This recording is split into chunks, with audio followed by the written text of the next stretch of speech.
गमुपंत आनंत या राघवाचा सुंदर ते ध्यान उभे विटेवरी करकटेवरी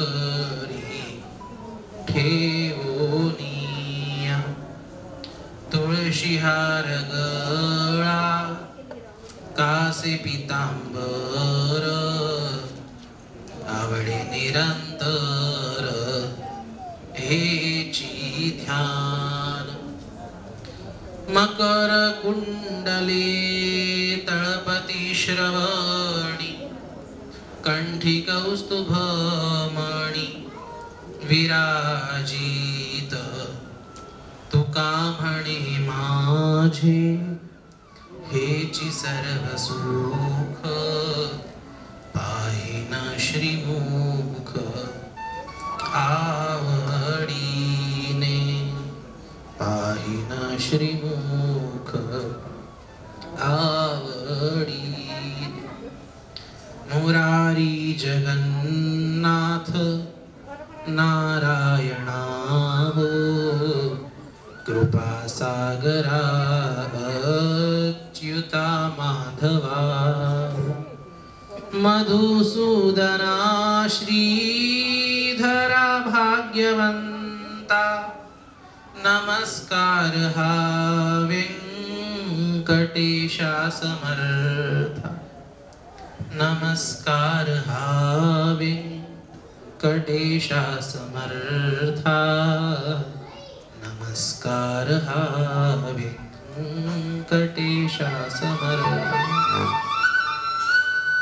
भूतिप्रदं भूषणं भूषितांगं श्रिया समेतं शिवचक्रबन्धं शेषाद्रिवासं श्रितपारिजातं श्रीवेङ्कटेशं शिरसा नमामि।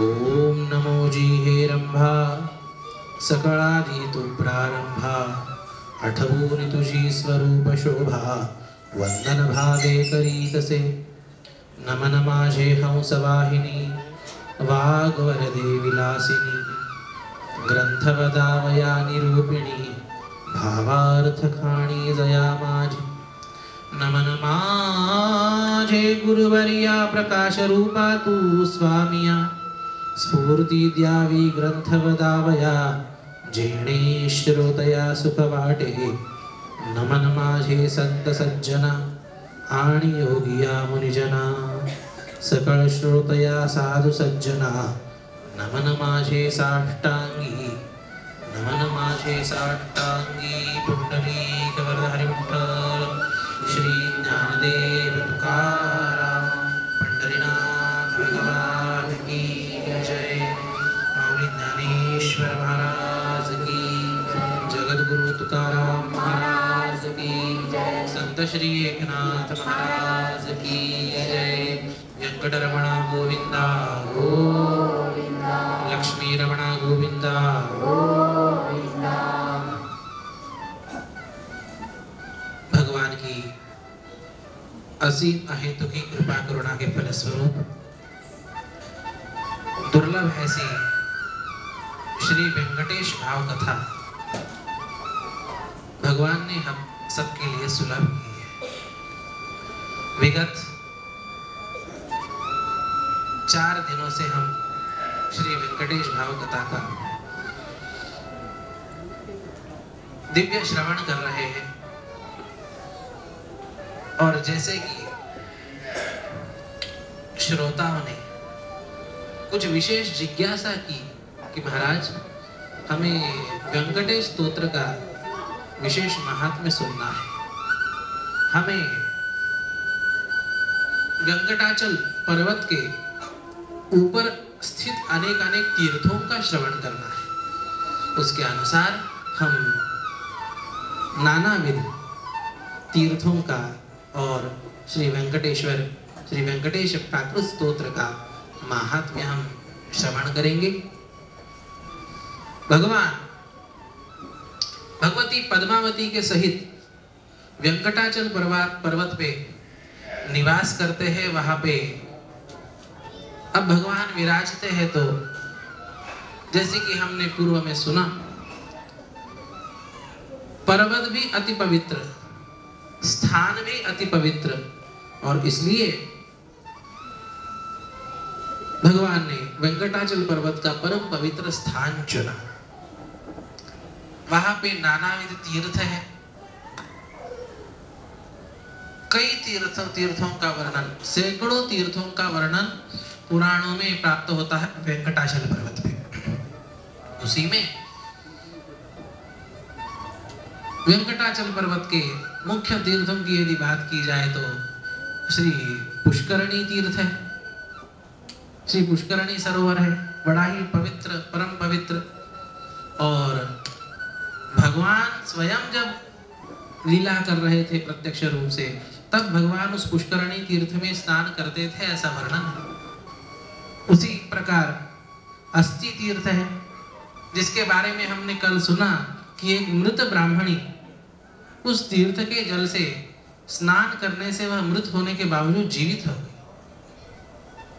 उसी प्रकार वेंकटाचल पर्वत के शुरू में, नीचे प्रारंभ में जहां से चढ़ते हैं वहां पे दिव्य कपिल तीर्थ है, जिसका पूजन साक्षात कपिल महामुनि करते हैं। और वहां पे दिव्य भगवान का चिन्ह है, जो कि पाताल से भेद करके पृथ्वी से ऊपर आया है, ऐसा स्वयंभू भगवान का चिन्ह वहां पे। कपिल तीर्थ सभी पापों का दहन करता है। उसी प्रकार चक्र तीर्थ की महिमा है। इंद्र देवता को जब पाप लगा था, दोष लगा था, तब अपने पाप की निवृत्ति के लिए इंद्र भगवान ने, इंद्र देवता ने चक्र तीर्थ में स्नान करके अपना पाप शुद्ध किया, पाप से मुक्त हो गए। अच्छा, भगवान श्री हरि विष्णु, इनके सेनापति है श्री विश्वक्सेन। अभी ये विश्वक्सेन जी जिस प्रकार से स्वर्ग के सभी देवताओं के सेनापति है कार्तिकेय जी महाराज, इसलिए उन्हें देव सेनानी भी कहा जाता है, सेनापति भी कहा जाता है, स्कंद भी कहा जाता है, कुमार भी कहा जाता है। स्कंद कुमार सेनानी, वो देवताओं के सेनापति है। तो जिस प्रकार स्वर्गस्थ देवताओं के या सभी अन्य देवताओं के सेनापति जिस प्रकार से श्री कार्तिकेय जी महाराज है, वैसे भगवान श्री हरि महाविष्णु, इनके निजी सेनापति श्री विश्वक्सेन जी महाराज। और विश्वक्सेन जी महाराज भगवान के, श्री हरि भगवान के सेनापति है। और इतना ही नहीं, वो उनका स्थान वैष्णव परंपरा में बड़ा विशेष है। जिस प्रकार से हम किसी भी पूजा को प्रारंभ करने से पहले गणेश जी का पूजन करते हैं, गणेश जी का अर्चन या यजन इत्यादि करते हैं, उसी प्रकार वैष्णव सब प्रयोगों में वही स्थान, जो स्थान गणेश जी का है, वही वैष्णव परंपरा में विश्वक्सेन जी महाराज का स्थान। सबसे पहले विश्वक्सेन महाराज जी की पूजा होती। आगम इत्यादि ग्रंथों में देखे तो विश्वक्सेन जी की पूजा करके फिर आगे आगे के देवताओं की पूजा करे। ऐसे श्री हरि सेनापति और प्रथम पूज्य श्री विश्वक्सेन जी महाराज, इन्हें यह सेनापति पद ये शेषाचल पर्वत के तीर्थ में, तीर्थ का सेवन करने से प्राप्त हुआ। और जब उन्हें वहां सिद्धि प्राप्त हो गई, जब उन्हें वहां वह पद प्राप्त हो गया, तो वह तीर्थ विश्वक्सेन तीर्थ नाम से प्रसिद्ध हो गए। बोले विश्वक्सेन जी महाराज की जय। जिस प्रकार से भगवान का जय जयकार करते हैं ना, वैसे भगवान को लगता है कि उनके भक्तों का भी जय जयकार। और इसलिए अब विश्वक्सेन जी महाराज वहां से सिद्ध होते हैं। ऐसे अनेक अनेक तीर्थ है, हर एक तीर्थ का इतिहास अलग है, हर एक तीर्थ की कथा अलग अलग है। और इस प्रकार से भगवान के नानाविध तीर्थ, भगवान की नानाविध शक्तियां उस शेषाचल पर्वत पे अवस्थित है। अच्छा, शास्त्रों में कई तीर्थ प्राप्त होते हैं, कई तीर्थों के नाम प्राप्त होते हैं, कई तीर्थों की कथाएं प्राप्त होती है, पर आजकल कालक्रम से वह तीर्थ बहुत मात्रा में लुप्त हो गए। अब ग्रंथों में पढ़ेंगे कि विश्वक्सेन तीर्थ है, ग्रंथों में पढ़ेंगे कि चक्र तीर्थ है, ग्रंथों में पढ़ेंगे कि कपिल तीर्थ है, और वहां जाके किसी को पूछे कि चक्र तीर्थ कहाँ पे, तो बोलते हैं अभी पता नहीं। ऐसे उदाहरण कई तीर्थों का है, कालक्रम से वह लुप्त हो जाते हैं। पर जैसे कि हमने पहले दिन सुना, तीर्थों में भी दो प्रकार है, एक स्थूल तीर्थ है और एक सूक्ष्म तीर्थ है। स्थूल दृष्टया वह तीर्थ भले ही लुप्त हो जाए, पर जब स्थूल तीर्थ का आदर, स्थूल तीर्थों में सभी नियमों का पालन जब साधक करता है ना, तीर्थयात्री करता है ना, कोई भक्त करता है ना, तो उसे सूक्ष्म तीर्थ का दर्शन प्राप्त होता है। और सूक्ष्म तीर्थ का दर्शन अनुभव वैसे ही प्राप्त होता है जैसे कि शास्त्रों में लिखा गया। और ये बात केवल शेषाचल पर्वत के लिए नहीं, केवल वेंकटेश्वर पर्वत के लिए नहीं, केवल तिरुपति बालाजी तक के लिए सीमित नहीं, यह बात हर तीर्थ में लागू है। आप काशी का वर्णन शास्त्र में पढ़े तो ऐसा ऐसा वर्णन है, आजकल तो कुछ दिखता नहीं, पर जो निष्ठा से काशी का सेवन करता है, वहां पापों से दूर रहते हुए साधना करता है, उसे आज भी सूक्ष्म काशी का दर्शन होता है। और जो स्थान देवता कहे, जो ग्राम देवता कहे, भैरव जी हो, विश्वेशम माधवन धुंडिन दंडपाणि च भैरवम वंदे काशी गुहां गंगा भवानी मणिकर्णिका, में सबके दर्शन हो जाते। आवश्यकता है साधक कितनी उस सूक्ष्म उपासना में उतरे। वैसे ही बात कैलाश मानसरोवर, क्या वर्णन है, साक्षात शिव जी वहां पे बैठे हैं, और शास्त्र में पढ़े तो ऐसा वर्णन कि मानो पृथ्वी पे है ही नहीं, वहां पे बिल्कुल आकाश में वैसा धाम है, ऐसा वर्णन है कैलाश पर्वत का। पर कैलाश पर्वत की यात्रा करते हैं तो केवल बर्फाच्छादित प्रदेश हमें दिखता है, क्योंकि हमारी पात्रता अभी स्थूल तीर्थ की ही है। जब हम स्थूल तीर्थ का आदर करते रहे ना, तो धीरे धीरे सूक्ष्म तीर्थ में प्रवेश प्राप्त होता है, और सूक्ष्म तीर्थ में प्रवेश प्राप्त होके साधक को वह बिल्कुल वैसी यथार्थ अनुभूति होती है जैसी कि शास्त्र में कही गई। वृंदावन की बात, वृंदावन के बारे में भी शास्त्र में यह कहा गया कि निधिवन में आज भी रास होता है, भगवान आज भी गोकुल में लीला करते हैं, भगवान आज भी गिरिराज गोवर्धन के तलहटी में कभी गौ चराते हैं भगवान। हाँ, भगवान आज भी गौ पालन करते हैं। आज भी कई साधकों को भगवान श्री कृष्ण एक गोपाल के रूप में दर्शन देते हैं, क्योंकि उन्हें गाय अति प्रिय है। और संजोग की बात है कि भगवान को गाय अति प्रिय है, और भगवान की कथा के लिए हमें भी भगवान ने यह गौशाला सुलभ करवाई। यह भगवान की विशेष कृपा है।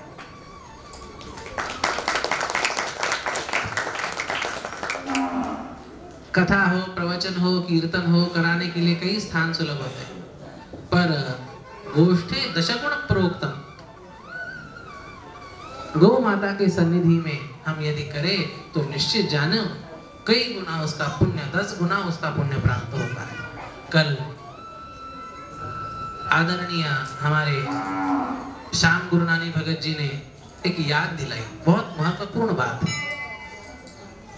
हम सब गौ भक्त हैं, और गौ भक्त है यह प्रयास करते हैं कि किसी न किसी रूप में हमसे गौ सेवा होती रहे, हमारे हाथ से भी गौ माता को अन्न इत्यादि, अन्नदान इत्यादि हो, और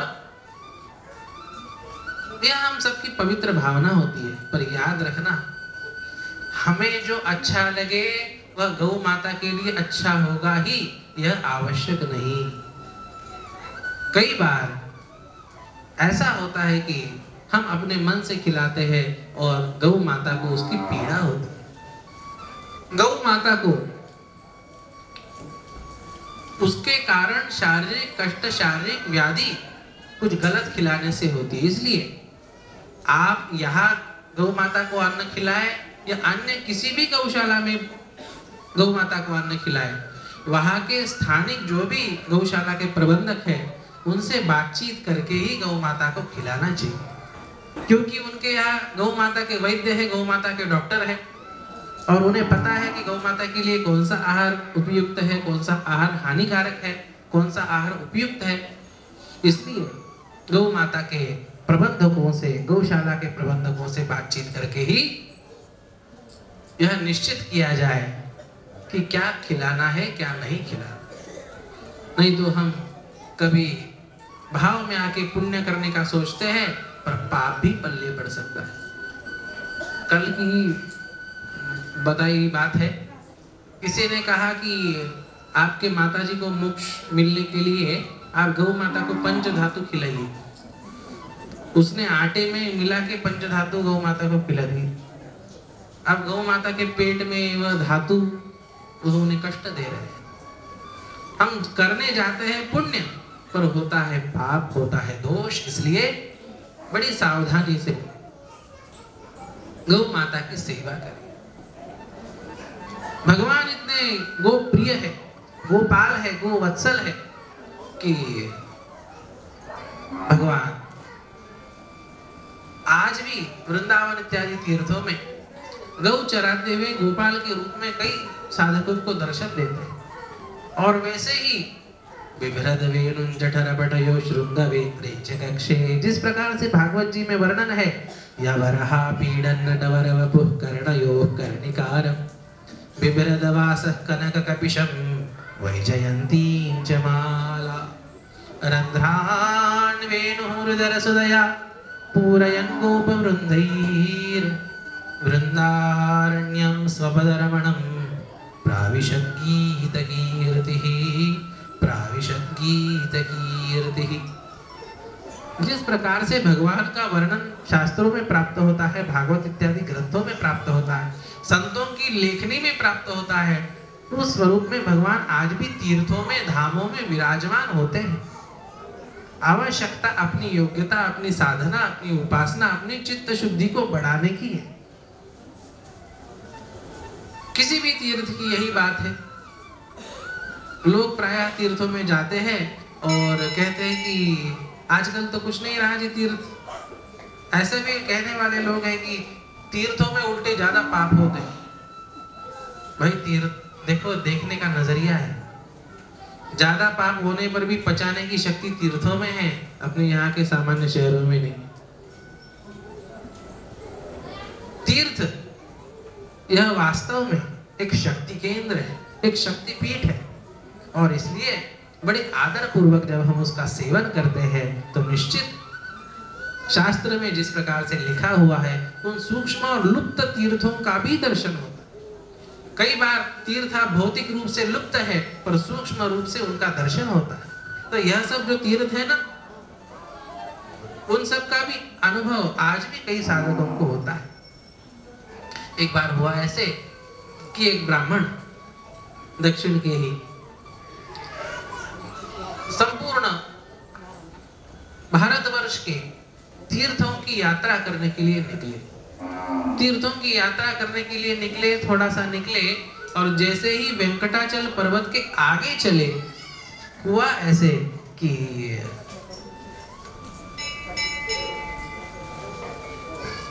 एक जगह पे शाम को रुके, वहां पे शयन किया, वहां पे सो गए और स्वप्न में भगवान का आदेश हुआ। क्या आदेश हुआ कि स्वप्न में साक्षात भगवान के दर्शन किए और भगवान के दर्शन प्राप्त हो गए। भगवान स्वप्न में पधारे और कहा, अरे ब्राह्मण देवता कहाँ घूम रहे हो? तुम्हें तो चाहिए कि इस वेंकटाचल पर्वत के ही सभी तीर्थों को यदि तुम इनका सेवन करोगे तो संपूर्ण भारतवर्ष के तीर्थों का तुम्हें फल प्राप्त होगा। यदि इस वेंकटाचल पर्वत की यदि तुम श्रद्धा पूर्वक प्रदक्षिणा करते हो तो संपूर्ण पृथ्वी प्रदक्षिणा का फल तुम्हें प्राप्त होगा। और यह भारतवर्ष के अनेक अनेक तीर्थों की ऐसी अति दिव्य फलश्रुति है। कभी भी यह न समझना यह तो अर्थवाद है, यह तो ऐसे ही कहा गया, ये तो ऐसी बड़ी बड़ी बातें लिखी गई, ऐसा कभी मत समझ। बड़े से बड़े तीर्थ को, तीर्थ का दर्शन, तीर्थ की यात्रा करने के बाद भी शास्त्र में कहा कि आपने काशी की यात्रा की, आपने कैलाश मानसरोवर की यात्रा की, आपने चार धाम की यात्रा की, आपने अन्य किन्हीं तीर्थों की यात्रा की, पर उसके बाद जब आप घर आते हैं ना, तो अपने घर के निकट जो तीर्थ है, अपने घर के निकट कोई तालाब भी हो तो भी उसका भी तीर्थ रूप से, जिस प्रकार से तीर्थों का पूजन करते हैं, जिस प्रकार से तीर्थों में विधिवत स्नान इत्यादि करते हैं, स्नान तर्पण इत्यादि करते हैं, वैसे अपने घर के निकटवर्ती तालाब इत्यादियों का भी करना चाहिए। और इसीलिए तीर्थ यात्रा से आने के बाद कौन सा विधि होता है जी? गंगा पूजन। वो इसीलिए है कि अपने निकटवर्ती तीर्थ का भी हम उस तीर्थ की भावना करते हुए, गंगा जी की भावना करते हुए हम उस तीर्थ का आदर करें, हम उस तीर्थ का सेवन करें। हम उपेक्षा नहीं कर सकते कि हम चार धाम की यात्रा करके आए तो हमारे निकट का तो कोई बात, ऐसा उपेक्षा नहीं कर सकते। इसलिए भारतवर्ष के स्थान स्थान में ऐसे अति दिव्य तीर्थ, उनका अति दिव्य फल शास्त्रों में कहा है। अब ये वेंकटाद्रि महात्म्य है। आप रेवा खंड पढ़े तो क्या नर्मदा मैया जी का महात्म्य है, आप काशी खंड पढ़े तो क्या भगवती काशी जी का महात्म्य है, आप केदार खंड पढ़े तो क्या केदार खंड के सभी हिमालय के तीर्थों का महात्म्य है। सबका अति दिव्य, अति विलक्षण इस प्रकार का महात्म्य आपको प्राप्त होता है। और अपनी योग्यता बढ़ने के बाद उसका दर्शन भी, उसका अनुभव भी यथावत प्राप्त होता है। वह ब्राह्मण भगवान ने जैसे स्वप्न में आज्ञा की थी उसके अनुसार वेंकटाचल पर्वत के सभी तीर्थों का आदर पूर्वक स्नान, अवगाहन इत्यादि करता है, तर्पण इत्यादि करता है। और यह करने के बाद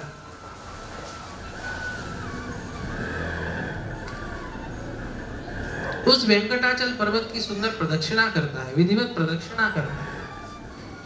और वो जिस कामना से, वह जिस संकल्प से तीर्थ यात्रा संपूर्ण भारतवर्ष के करने निकला था, उसका संकल्प केवल वेंकटाचल पर्वत के ऊपर के तीर्थों के सेवन से हो जाता है। उसकी मनोकामना पूर्ण हो जाती है, उसका संकल्प पूर्ण हो जाता है और भगवान वेंकटेश्वर की कृपा भी उसे उसी क्षण प्राप्त होती है। बोलिए वेंकटेश्वर भगवान की जय। हम दूर दूर के तीर्थों की ओर देखते हैं, पर निकटवर्ती तीर्थ भी कितने प्रभावी होते हैं। सभी देवता, सभी ऋषि मुनि उस ब्राह्मण का अभिनंदन करते हैं, साधुवाद करते हैं और भगवान का दिव्य संकीर्तन करते हैं।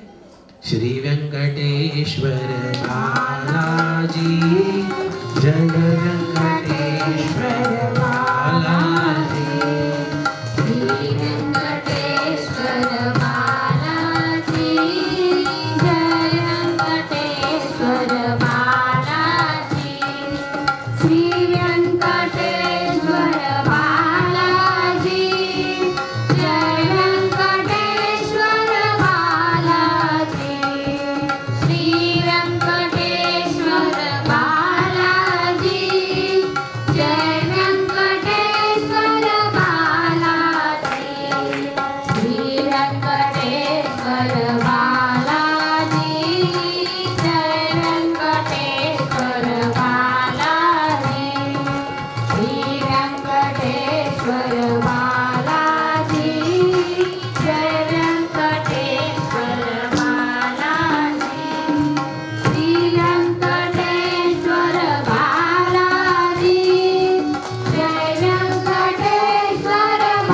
बालाजी, श्री वेंकटेश्वर बालाजी, जय वेंकटेश्वर बालाजी, श्री वेंकटेश्वर बालाजी, जय वेंकटेश्वर बालाजी, श्री वेंकटेश्वर बालाजी, जय वेंकटेश्वर बालाजी, श्री वेंकटेश्वर बालाजी, जय वेंकटेश्वर बालाजी, श्री वेंकटेश्वर बालाजी, जय वेंकटेश्वर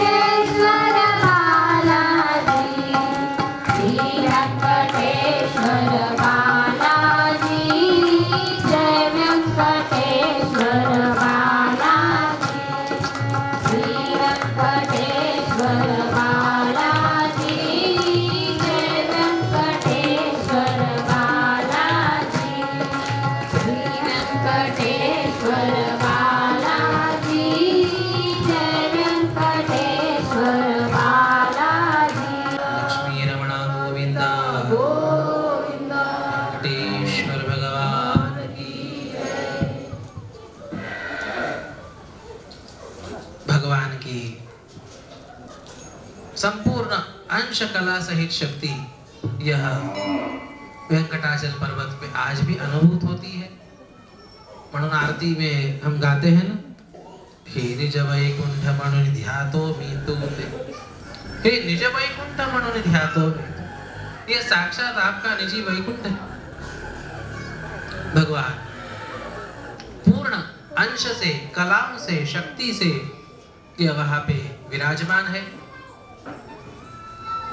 अच्छा, भगवान ऐसे दिव्य स्थानों पे विराजमान है, इसका वर्णन शास्त्रों में बहुत आता है, पर कलयुग के प्रभाव से सर्वत्र अधर्माचरण, दोषाचरण होने के कारण बहुत ऐसे कम ऐसे देवस्थान बचे हैं, बहुत ऐसे कम ऐसे तीर्थ बचे हैं जहाँ पे भगवान की आज भी प्रत्यक्ष अनुभूति होती है। कितने ही चमत्कार है।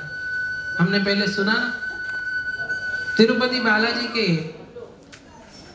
केश जो है वह बिल्कुल असली केश, वह कोई श्रृंगार के केश नहीं, बिल्कुल मुलायम है, वह कभी उलझते नहीं। भगवान को प्रत्यक्ष पसीना आता है आज भी, आरती के समय हो या अन्य समय हो, बार बार पसीना पोंछना पड़ता है। उनके श्री विग्रह से, उनके मूर्ति से दिव्य क्षीर सागर की ध्वनि आज भी आती है। कितने ही उदाहरण। भगवान प्रत्यक्ष रूप से नैवेद्य ग्रहण करते हैं, भगवान प्रत्यक्ष रूप से उपचार ग्रहण करते हैं, इसके अनेक अनेक उदाहरण, प्रत्यक्ष चमत्कार है जिनका वर्णन हमने पिछले 4 दिनों में देखा। आज कुछ विशेष जिज्ञासाएं हैं, उनका समाधान कर दूं। किसी ने पूछा था बालाजी नाम कैसे पढ़ा। अब वेंकटेश्वर अष्टोत्तर शतनामावली और वेंकटेश्वर सहस्रनामावली दोनों में भी बालाजी नाम आता है, नहीं प्राप्त होगा। फिर भी यह प्रसिद्ध नाम है। पूर्व में एक भगवान के श्रेष्ठ भक्त हुए, वह तपस्या कर रहे थे वेंकटाचल पर्वत पे, और तपस्या कर रहे थे तो भगवान उनकी तपस्या से प्रसन्न हो गए। पर भगवान को थोड़ा सा नटखट लीलाएं करने की इच्छा होगी। भगवान ने सोचा कि यथावत रूप से नहीं जाना, भगवान बाल रूप धारण करते हैं और बाल रूप धारण करके उनकी तपस्या में विघ्न करते हैं। अब उन्हें समझ में नहीं आता उन संत को कि अरे यह कौन है विघ्न करने वाला। बार बार वह विघ्न करते हैं और अंत में जब वह संत परेशान होते हैं, भगवान अपना शंख चक्र गदा पद्मधारी वास्तविक मूल रूप उनके सामने प्रकट करते हैं। बोलिए वेंकटेश्वर भगवान की जय। तब उन्हें ध्यान में आता है कि अरे जिस वेंकटेश की मैं भक्ति कर रहा हूँ, जिनकी मैं तपस्या कर रहा हूँ, वो साक्षात इस बाल रूप में आए। उसके बाद उन संत के साथ, उन सिद्ध महामुनि के साथ भगवान नित्य उनके साथ खेलते, पर खेलते भी ना तो भी बाल रूप में खेलते। और इसलिए वह भगवान को बाल रूप होने के कारण बालाजी इस नाम से पुकारते, और भगवान को भी वह नाम बड़ा प्रिय रहा। तब से बालाजी यह नाम प्रसिद्ध हो गया और वह तिरुपति भगवान के साथ जुड़ के तिरुपति बालाजी भगवान की जय, यह प्रसिद्ध हो गया। अच्छा, तिरुपति क्यों कहा जाता है जी? जैसे हमने भजन सुना ना कल परसों, तिरुमलवासा श्री वेंकटेशा हरि हरि गोविंदा, तिरुमलवासा श्री वेंकटेशा हरि हरि गोविंदा,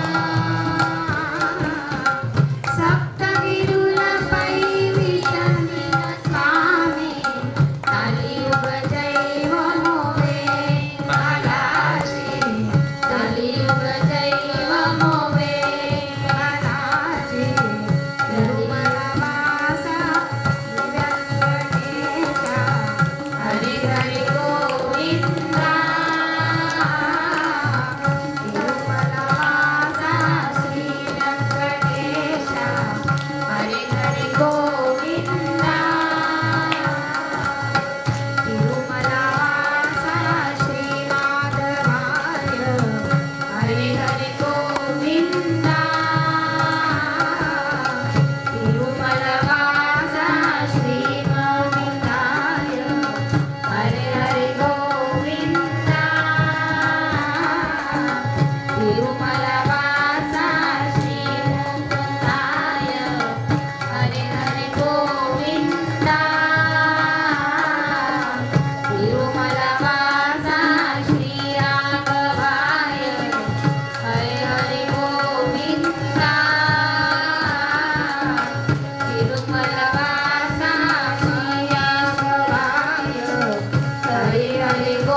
हरि गोविंदा।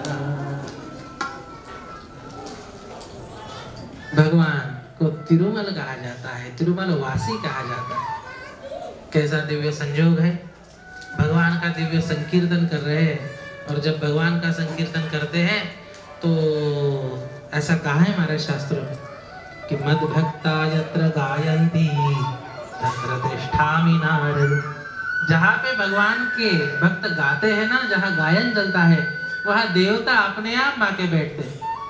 अच्छा, अब ये कलयुग चल रहा है, कलयुग में देवता प्रत्यक्ष तो नहीं आते, किसी रूप में किसी के प्रतिनिधि भूत से आते हैं। और बड़े संजोग की बात है कि इस क्षेत्र के देवता साक्षात गणेश जी महाराज, मोरिया गोसावी जी महाराज, इनके प्रतिनिधि आदरणीय देव महाराज जी यहाँ पधारे हैं। बहुत बहुत हम सबका भाग्य है। देव महाराज जी यह साक्षात मोरिया गोसावी जी के परंपरा के दिव्य अनुयायी है। हम सबको पता होना चाहिए कि मोरिया गोसावी जी महाराज यहाँ के महासाधु और सिद्ध महापुरुष। अब भले ही बालाजी कथा का प्रसंग है, पर आज अंतिम दिन है, तो यह सब परिचय भी आप सबको होना चाहिए। सिवाय टेलीकास्ट के माध्यम से सुनने वाले लोगों को भी यह नई बात है कि लगभग 183 वर्ष मोरिया गोसावी जी महाराज, इतने दीर्घ आयु उनकी रही। और सिद्ध महापुरुष गणेश जी के उपासक और गणेश जी की उपासना में इतने तल्लीन हो गए कि जीते जी गणेश जी का सारूप्य प्राप्त कर लिया। भक्ति की सर्वोच्च परिणति क्या होती है? भक्त भगवान का भगवत रूप हो जाए, भक्त और भगवान में फर्क ना रहे, भक्त भगवत रूप हो जाए। यह उपासना की भक्ति की सर्वोच्च स्थिति है। और वही स्थिति श्रीमन महासाधु मोरिया गोसावी जी में दिखाई देती। मोरिया गोसावी जी महाराज श्री संत तुकाराम महाराज जी और संत समर्थ रामदास महाराज जी इनके समकालीन रहे। और हुआ ऐसे कि समर्थ रामदास जी महाराज इधर से यात्रा कर रहे थे और संत तुकाराम जी महाराज यहाँ देवू पास में ही, तो उनका भी अब नदी तट पे तो संगम होगा ही संतों का। वेदों में कहा है ना, उपवरे गिरीणा कुसंगमे च नदीनाम धिया विप्रो अजायत।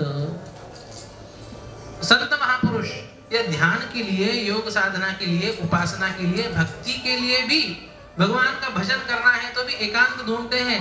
जहाँ पे जंगल इत्यादि है, जहाँ पे नदी का तट है, वहां पे ढूंढते हैं। तुकाराम महाराज जी भी कहते हैं ना, भजन कहाँ करना है?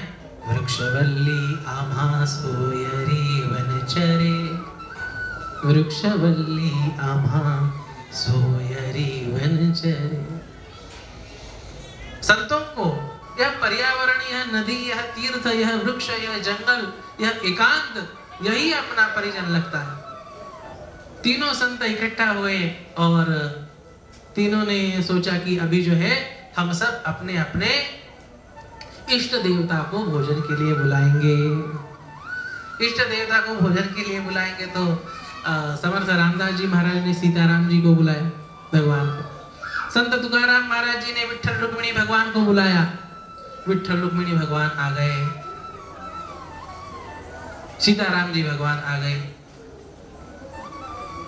पात्र पे बैठ गए, भोजन के लिए आसन पे बैठ गए। अब मोरिया गोसावी जी को कहा कि अरे महाराज आप गणेश जी को बुलाइए। तो मोरिया गोसावी जी महाराज स्वयं आसन पे बैठ गए पात्र के सामने और कहा, भगवान का भक्त और भगवान अलग नहीं होते, गणेश जी को खिलाना है ना। स्वयं पात्र के सामने बैठ गए और स्वयं गणेश रूप हो गए। उनकी सूंड निकल आई, उनके कान भगवान गणेश जी के समान हो गए और बिल्कुल गणेश जी ही उनके स्वरूप में प्रकट होके उन्होंने उस स्वरूप में भोजन पाया। भगवान का सारूप्य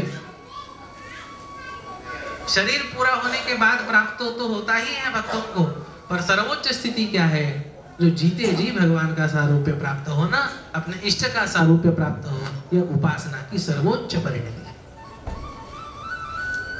हम भाग्यवान हैं कि ऐसे ऐसे महापुरुषों के सन्निधि में हम आज भी अभी जैसे कहा ना हमने कि अलग अलग तीर्थों की महिमा होती है, पर अपने गांव के निकट की तीर्थों की भी महिमा होती है। आप मोरिया गोसावी जी जाके वहां पे आप कोई प्रार्थना करें, मुझे तो अनुभव नहीं कि कोई प्रार्थना विफल गई। आज भी वहां पे जिस प्रकार से संत ज्ञानेश्वर महाराज जी आज भी आलंदी में समाधिस्थ है, विराजमान है, उसी प्रकार मोरिया गोसावी जी आज भी समाधिस्थ होके गुफा में विराजमान है, भक्तों की मनोकामना पूर्ण करते हैं, विघ्नों को दूर करते हैं। यह उनकी महिमा आज भी है। और उनके प्रतिनिधि, उनके उस गद्दी के वंशज श्री आदरणीय देव महाराज पधारे हैं। बहुत भाग्य की बात है। देखो, संतों के आगमन से ही तो कार्यक्रमों की सफलता होती है, यज्ञ की सफलता होती है, और यह भी ज्ञान यज्ञ है। और इसलिए अपने यज्ञ की पूर्णाहुति, अपने कथा की पूर्णाहुति के समय पूज्य महाराज जी का आगमन हुआ है। बहुत बहुत महाराज जी को, महाराज जी के उपकृत है कि समय निकाल के वह आए। इसी के साथ साथ श्री वेद शास्त्र संपन्न आदरणीय खड़के गुरु जी, पूना के बहुत बड़े पंडित हैं। पूना के पुराने पंडित और विद्वानों में उनका नाम है। माणिक बाग में रहते हैं। उन्हें वैसे यदि मिलना हो तो अपॉइंटमेंट लेके मिलना पड़ता है, पर यहाँ पे आज कथा शुरू होने से पहले अकेले में कुर्सी पे वहां बैठे। कितना सहज सरल स्वभाव।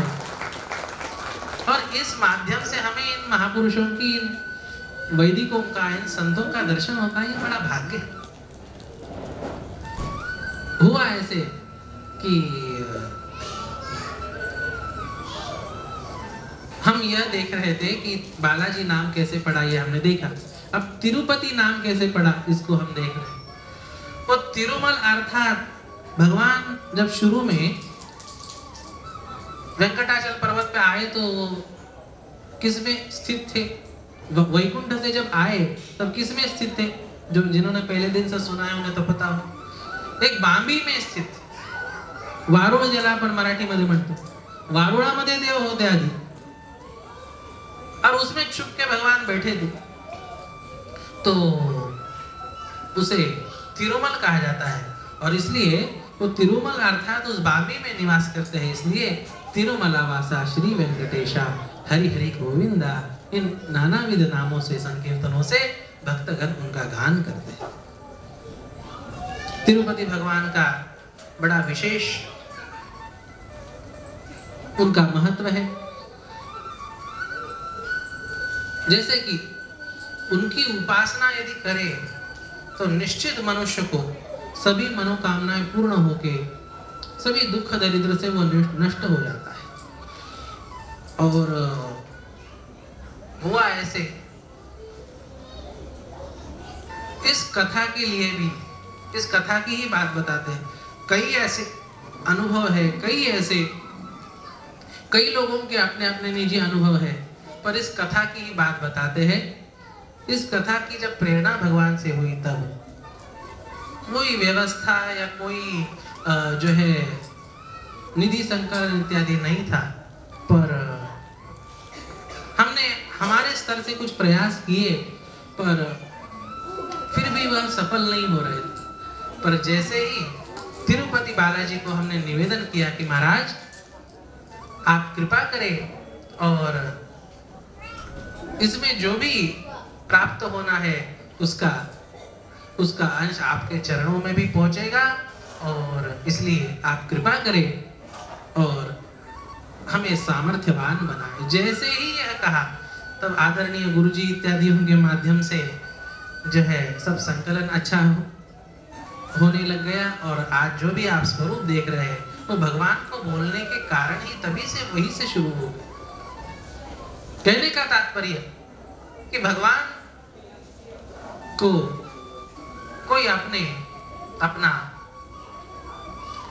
अंश जितना भी निकालता है उसे उतना भगवान प्रदान करते हैं। अच्छा, यह तो दान धर्म करने की बात हो गई, यह तो संकल्प करने की बात हो गई, पर लोग कहते हैं महाराज हमसे यह भी संभव नहीं है। तो सबसे सहज उपाय हमने कल देखा था, वो है वेंकटेश स्तोत्र का पठन। यह बहुत ही शीघ्र कृपा करने वाला ऐसा उपाय है। वेंकटेश स्तोत्र का यदि पाठ करे तो निश्चित सभी मनोकामनाएं पूर्ण होती है, सभी बाधा इत्यादि निवृत्त होती है और महाराज सब कुछ प्राप्त होता है। कल हमने आज आइए ना, हाँ आदरणीय माता जी 55 सालों से वेंकटेश स्तोत्र का नित्य पाठ करते हैं। क्यों इतनी निष्ठा होती है? जब हम थोड़ा करते हैं तो अनुभूति होती है, इसलिए निष्ठा होती है और इसलिए बड़ी विशेष फलश्रुति है इसकी। हम थोड़ा सा महात्म्य देखें, खास करके मैं विशेष करके हिंदी भाषी लोगों से कहना चाहता हूँ कि वह भी मराठी वेंकटेश स्तोत्र का अवश्य पाठ करें, उसका अवश्य लाभ लें। जिस प्रकार से हम अन्य शाबर मंत्र हो या अन्य स्तुतियाँ हो या अन्य पद हो, रचनाएं हो, भजन हो, अलग अलग भाषाओं के गाते हैं ना, वैसे मराठी वेंकटेश स्तोत्र का पाठ किसी भी मनोकामना के लिए किया जाए 100% उसका लाभ देखा जाता है। क्या दिव्य फलश्रुति है। हा ग्रंथ जो पठन करी त्यासी दुःख नसावे संसारी, पठन मात्रे चराचरी विजयी करी जगाते। केवल पाठ मात्र से न कुछ खर्चा करना है, न कुछ परिश्रम करना है, न कोई बहुत बड़ी तपस्या करनी है, केवल पाठ मात्र से सभी मनोकामनाएं पूर्ण होती है और दुख नष्ट होते हैं। अच्छा, किसी को संतति चाहिए, आजकल बहुत शिकायत होती है कि संतति तो है पर माँ बाप की सुनने वाली संतति नहीं, उटपटांग संतति है। यहाँ पे लिखा है कि पितृसेवेसी अत्यंतरत जयाचे चित्त सर्वकाळ, उदार आणि सर्वज्ञ पुत्र देही भक्ता। इस वेंकटेश स्तोत्र का पाठ करने से मातृ पितृ वत्सल पुत्र उन्हें प्राप्त होता है। जिन्हें रोग है, खास करके महामारी इत्यादि रोग है, कोरोना के समय में तो इसका सामूहिक पठन बड़ा लाभकारी है महाराज। व्याधि व्याधिष्ठांची पीड़ा हरण, तत्काल की जय गोविंदा, क्षय अपस्मार कुष्ठादि रोग, ग्रंथ पठने सारावा भोग। केवल ग्रंथ पठन से क्षय अपस्मार और महामारी जन्य रोगों की निवृत्ति होती है। आवश्यकता है उतनी मात्रा में पाठ करें। अच्छा, कोई साधक है, योग साधक, उसके लिए भी कहा योगाभ्यास्य योग पठन मात्रे साधावा, दरिद्री वावा भाग्यवंत, शत्रुचा वावा निष्पात। योग जिज्ञासुओं को योग प्राप्त होता है, ध्यान समाधि इत्यादि में गति प्राप्त होती है। कोई दारिद्र्यवान है वह भाग्यवान हो जाता है, शत्रुओं का नाश हो जाता है। अच्छा, कोई विद्यार्थी है तो विद्यार्थियों के लिए विद्यार्थियांसी विद्याभावी, युद्धि शस्त्रे न लागावी, पठने जगात कीर्ति भावी, साधु साधु मनोनिया। विद्यार्थियांसी विद्याभावी जो छात्र है उन्हें उनकी बुद्धि बढ़ती है, उन्हें विद्या प्राप्ति की योग्यता प्राप्त होती है। ऐसा यह दिव्य स्तोत्र है। जो इसका नित्य पाठ करता है भगवान की कृपा हमेशा उसके साथ होती है। अच्छा, फिर ये कितने दिनों तक इसका पाठ करना? तो इसमें लिखा है सर्व कामनेसी साधन पठन एक मंडल। आपकी जो भी कोई सामान्य कामना हो उसके लिए एक मंडल तक पाठ किया जाए। अब एक मंडल तक पाठ किया जाए मतलब क्या? एक मंडल के भी कई प्रमाण शास्त्रों में प्राप्त होते हैं। कई जगह पे 41 दिन का है, कई 42 दिन का है, कई 45 दिन का एक मंडल का है और कई 48 दिन का भी एक मंडल का है। तो सामान्यतः 45 दिन का एक मंडल ऐसा माना जाता है। तो 45 दिनों तक यदि पठन करते हैं किसी कामना को लेके तो वह कामना निश्चित पूर्ण हो जाती है। अच्छा, विशेष कामना यदि कुछ हो तो उसके लिए विशेष पठन कहा गया महाराज। पुत्रार्थियाने 3 मास, धनार्थियाने 21 दिवस, कन्यार्थियाने 6 मास, ग्रंथ आदरे वाचावा। जिसे पुत्र चाहिए उसे कहा गया कि 3 महीनों तक इसका पाठ करे। जिसे धन चाहिए उसे कहा गया कि 21 दिन तक पाठ करे, और जिसे कन्या चाहिए उसे 6 महीनों तक पाठ करने के लिए कहा है। देखिए कितनी विलक्षण बात है। हमारे हिंदू धर्म में पुत्र प्राप्ति से ज्यादा पुण्य कन्या प्राप्ति के लिए कहा है। यदि आपको कन्या प्राप्त करनी है तो आपको अधिक पुण्य अर्जित करना पड़ेगा। पुत्र प्राप्ति करनी है तो आपको कम पुण्य करना पड़ेगा, पर यदि कन्या प्राप्ति करनी है तो आपको अधिक पुण्य करना पड़ेगा, क्योंकि पुत्र तो एक कुल का उद्धार करता है, कन्या 2-2 कुलों का उद्धार करती है। इतना सम्मान विश्व में किसी परंपरा ने स्त्रियों को नहीं दिया महाराज।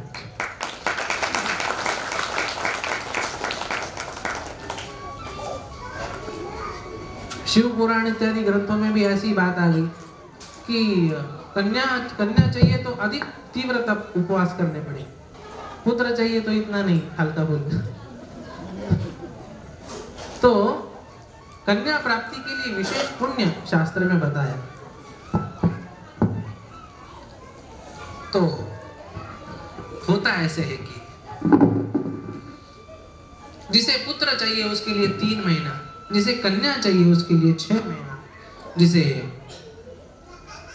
जिसकी जो नाना विध कामनाएं है, यदि कोई रोग से पीड़ित है तो भी उसे 45 दिन तक पाठ करना चाहिए। ऐसी इसकी सुंदर फलश्रुति बताई महाराज। और हाथ के कंगने को अरसी की क्या जरूरत है, कोई भी इसका पाठ करके देख ले तो भी निश्चित उसे इसका फल प्रत्यक्ष प्राप्त होता है। अच्छा, और एक महत्वपूर्ण बात, बड़ी गुप्त बात है, बताऊं या ना बताऊं समझ में नहीं आ रहा, आपको विश्वास होगा तो बताऊं। यहां पे लिखा है कि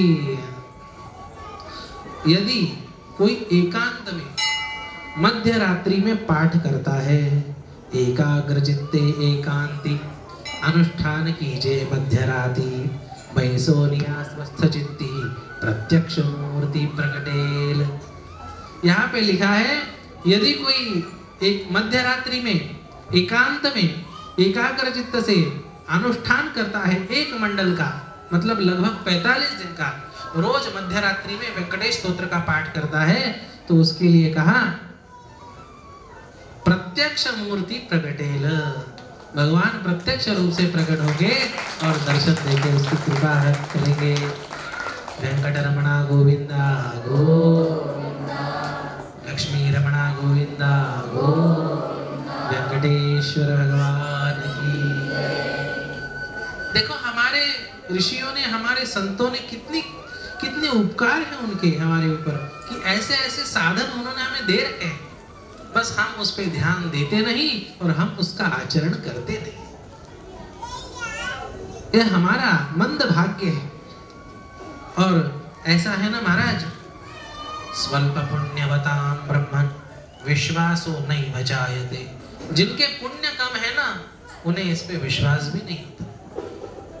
ऐसी कई चीजें, कहने का तात्पर्य कि यह ऐसा स्तोत्र है कि सब कुछ तो देता ही है, भगवान के भी दर्शन कराता है, ऐसा दिव्य स्तोत्र है। इसलिए कल से हमने कहा इसकी एक एक ओवी मंत्रमय नहीं है, इसका एक एक शब्द मंत्रमय नहीं है, इसका एक एक अक्षर मंत्रमय है। भले ही प्राकृत है पर इतना प्रभावशाली है कि आपको निश्चित अनुभव देगा। संस्कृत भी वेंकटेश्वर अष्टक है, 8 श्लोकों का है और वह भी बड़ा अच्छा है, पर वह छोटा है। विशेष फलश्रुति तो इस बड़े और मराठी प्राकृत वेंकटेश स्तोत्र की है। कहने का तात्पर्य वेंकटेश स्तोत्र के माध्यम से हमें चाहिए कि हम भगवान वेंकटेश्वर का उस स्तोत्र का अनुष्ठान करके हम अनुभूति ले।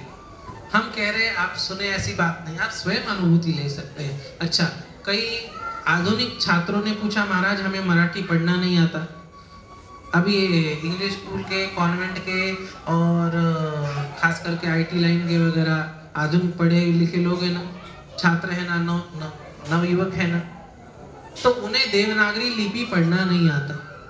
तो ऐसे भी यदि कोई है तो वह क्या करे, तो उनके लिए हमारे आदरणीय राजेंद्र लांबे जी ने यह इंग्लिश में वेंकटेश स्तोत्र यह आप लोगों के लिए छापा है। जो देवनागरी लिपि नहीं पढ़ सकते, ऐसे कोई आधुनिक है तो वह इंग्लिश में वेंकटेश स्तोत्र का पाठ करे। उच्चार वही है, शब्द वही है, बस लिपि अलग है। और यह यदि उसका पाठ करे तो उन्हें भी वेंकटेश स्तोत्र का अनुष्ठान करना उनके लिए संभव है। कहने का तात्पर्य इन सब स्तोत्रों का, अनुष्ठानों का, दानों का, इन सब तीर्थ यात्राओं का, इन सब देवताओं का हमें श्रद्धा पूर्वक लाभ लेना चाहिए। विगत 5 दिनों से हम यह कथा श्रवण कर रहे हैं। भगवान अपनी अनंत महिमा से उस तिरुमलेश्वर पर्वत पे, उस वेंकटाद्रि पर्वत पे अवस्थित है। आज भी प्रत्यक्ष रूप से वह स्थित होके भक्तों की सभी मनोकामनाएं पूर्ण करते हैं, सभी दुख दरिद्र नष्ट करते हैं। इसलिए जीवन में कभी न कभी तिरुपति की यात्रा अवश्य करें, कभी न कभी उनकी कुछ न कुछ जो भी संभव है, जैसे भी संभव है, उनकी सेवा जीवन में अवश्य करें। आज भी कई लोगों को भगवान विशेष अनुभव प्रदान करते हैं। भगवान की लीलाएं कही गई है, भगवान का महात्म्य अनंत है। चाहिए तो चाहे जितना विस्तार कर सकते हैं, पर आज कथा का अंतिम दिन है और जिन्होंने आज 5 दिनों से जो सेवा कर रहे हैं उनका सम्मान, उनके लिए कृतज्ञता ज्ञापन यह बहुत आवश्यक है। और इसलिए हम भगवान का संकीर्तन करते हुए कथा चिंतन को, कथा निरूपण को विराम देते हुए आए हुए सभी अतिथियों का हम सत्कार करेंगे और उसी के साथ साथ सभी सेवकों को हम यथाशक्ति प्रसाद प्रदान करेंगे। श्रीनिवास गोविंदा, श्री वेंकटेशा गोविंदा, भक्तवत्सल गोविंदा, भागवत प्रिय गोविंदा, गोविंदा हरे गोविंदा, वेंकटरमण गोविंदा, गोविंदा हरे गोविंदा, वेंकटरमण गोविंदा, नित्य निर्मला गोविंदा, नीलमेघ श्याम गोविंदा, पुराण पुरुषा गोविंदा, पुंडरीकाक्षा गोविंदा,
जय। पूज्य देव महाराज जी का सत्कार यहाँ पे हम करेंगे। जिस प्रकार से हमारा यह सामान्य कार्यक्रम है, उसी प्रकार हर वर्ष अपने मोरिया गोसावी मंदिर में बड़ा दिव्य कार्यक्रम महाराज जी के सानिध्य में होता है। कुछ सालों पहले शायद 2012-13 एक गणेश गीता का प्रवचन अपने इसमें हुआ था और शायद गणेश जी कथा के लिए भी बुलाए, जैसे वो गणेश जी की इच्छा। तो बहुत सुंदर कार्यक्रम होता है। इस प्रांत के सभी लोगों को दर्शन करने योग्य ऐसा वो, बहुत लाभ लेने योग्य ऐसा वो कार्यक्रम है। सभी उसका लाभ लें। पूज्य महाराज जी का हम पूजन करेंगे। आज महाराज जी के पूजा के लिए इतने सुचारू रूप से जो गौशाला चलाते हैं वो श्याम जी भगत गौशाला के व्यवस्थापक है। उनसे निवेदन है कि वो महाराज जी का सम्मान पूजन करें।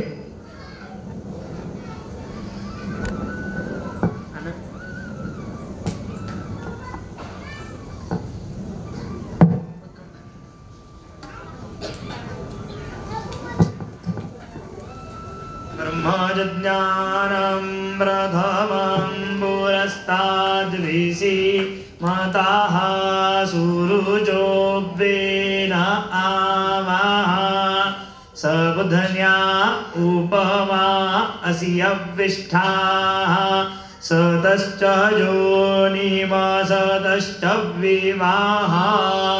नमो ब्रह्मण्य देवाय गो ब्राह्मण हिताय च जगद्दिताय कृष्णाय गोविंदाय नमो नमः। गणपति बप्पा मोरया, मंगलमूर्ति मोरया।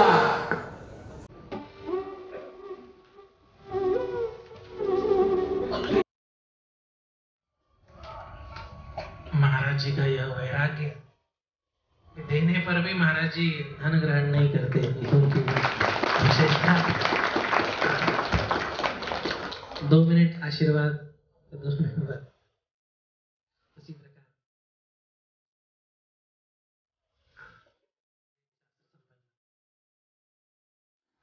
महत्व है उनका, बड़ा नेटवर्क है। और हमारी कथा के लिए सामान्य रूप से वो आए, बहुत बहुत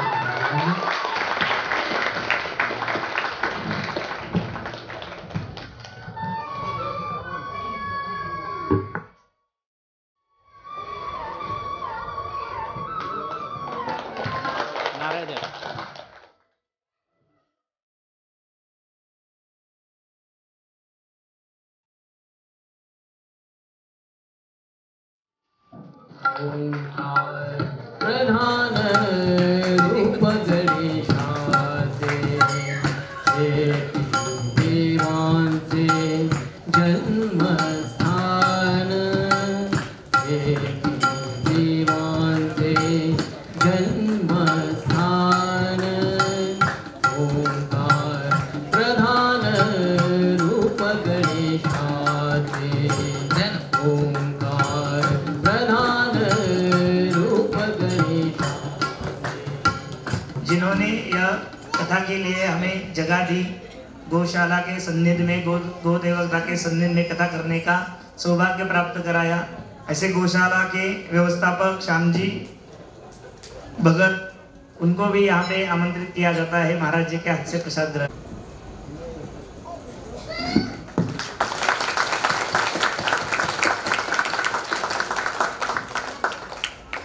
इनकी विशेषता कि जब हम आए तब कुछ हमारा विशेष ऐसा नियोजन नहीं था या हमारे कार्यकर्ताओं को अनुभव नहीं था। हम सोच रहे थे कि भगवान को कहाँ रखे, ये टेबल यूज कर सकते हैं क्या या और कुछ यूज कर सकते हैं क्या। उन्होंने बिना पूछे एक ही वाक्य में कहा, यहाँ का जो भी है सब आपका है। और जब पहली बार जब मिले तो कहा कि क्या कैसे होता है गौशाला का तो वगैरह। उन्होंने कहा बालाजी कथा पहली बार हो रही है और दूसरे लोग जो है यहाँ कुछ कार्यक्रम करते हैं वगैरह, तो कुछ प्रतिदिन का वगैरह देते हैं, चारा के लिए वगैरह देते हैं। आप उतना भी मत दो, जो भी आपको करना है आप कार्यक्रम करो, केवल अपने धर्म का प्रचार करो। ये कहने के लिए भी बड़ा दिल होना चाहिए। ऐसे कोई खाली कोई किसी को खाली नहीं रखता, पर फिर भी यह कहने की उदारता यह बहुत विशेष है। इसलिए हमने अभी तक कई गौशाला देखी, पर ऐसे अच्छे सज्जन, ऐसे अच्छे सुनियोजक बहुत कम गौशाला में है। और इसलिए हम तो इस कालेवाड़ी भाग को भाग्यशाली मानते हैं कि ऐसी गौशाला यहाँ पे है।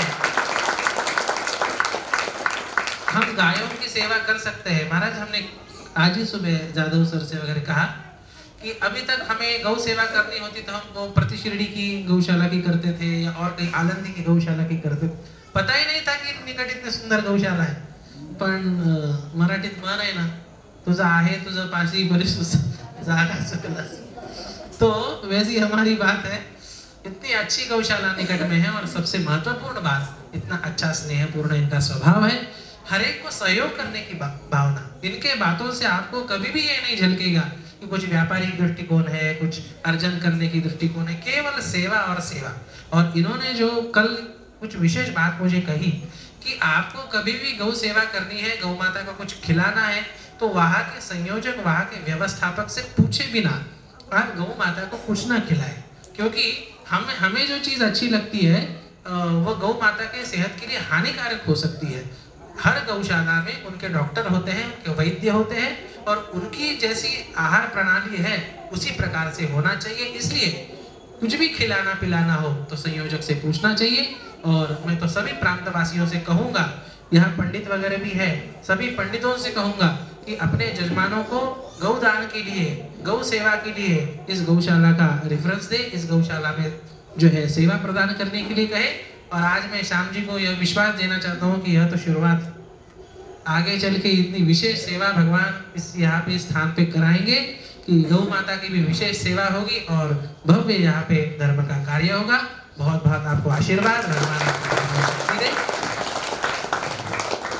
वेंकटेश्वर भगवान की जय।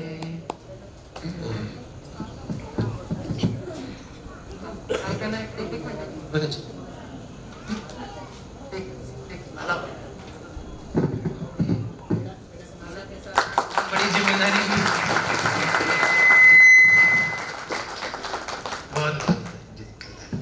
इस भाव कथा में जिन्होंने संगीत का साथ किया, ऐसे स्वयं एक नारदीय कीर्तनकार है हब।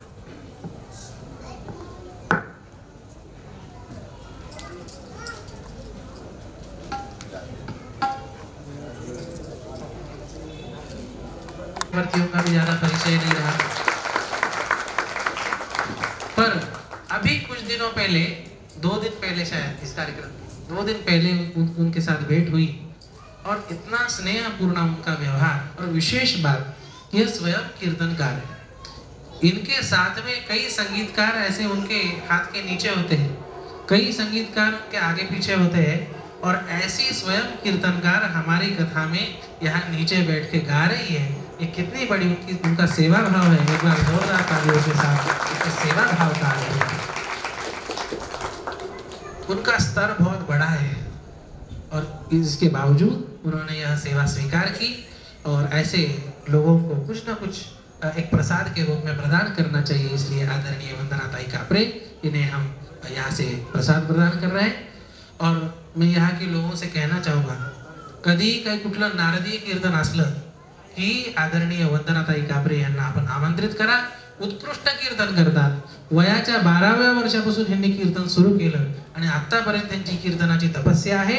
त्यामुळे अशा दीर्घ श्रेष्ठ आपल्याला कीर्तनकार आपल्याला लाभल्या संगीत द्यायला, यामुळे यांचा खूप खूप लाभ घ्यावा, इतकं सर्व श्रोत्यांना विनंती।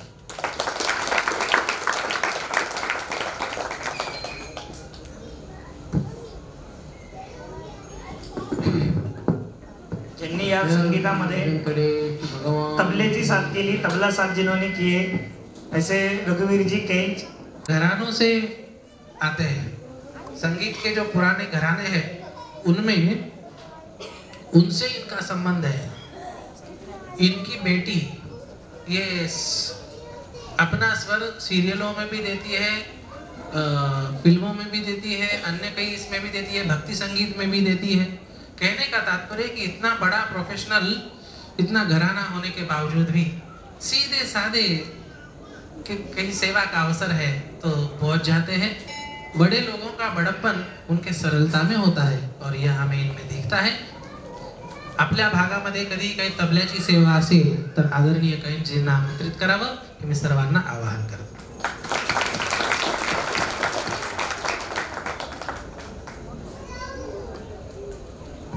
उसके साथ ही छोटी छोटी जो कुमारिका है जिन्होंने गायन का और पेटी का साथ दिया है, ऐसी कुमारी उत्कर्षा इधाते, कुमारी गौरी इदगे से अच्छा, इनकी विशेष बात की इन्हीं दिनों में परीक्षा चल रही थी और परीक्षा के कालावधि होने के बावजूद 5-6 बजे तक परीक्षा होती और उसके बाद सीधे ही कथा स्थल पे आते। इन्हें बड़ा परिश्रम हमने ग्रुप बनाया, रोज अपडेट लेते थे, मैं रोज बोझा डालता, ये भजन तैयार करना है, वो भजन तैयार करना है, और बेचारी अच्छे से तैयार करती और इस माध्यम से उनकी भी अच्छी संगीत में अच्छा प्रवेश हुआ है और आगे चल के संगीत के क्षेत्र में अवश्य वो प्रगति करेंगी। यहाँ के सभी स्थानिक लोगों से मेरा निवेदन है, कधी भजनाचे वगैरे काही कार्यक्रम असतील तर त्यांचा शाळेचा वेळ सांभाळून यांना बोलवा आणि यांचा खूप लाभ घ्या। मूर्ती लहान पण कीर्ती महान असे या तिघी आहेत।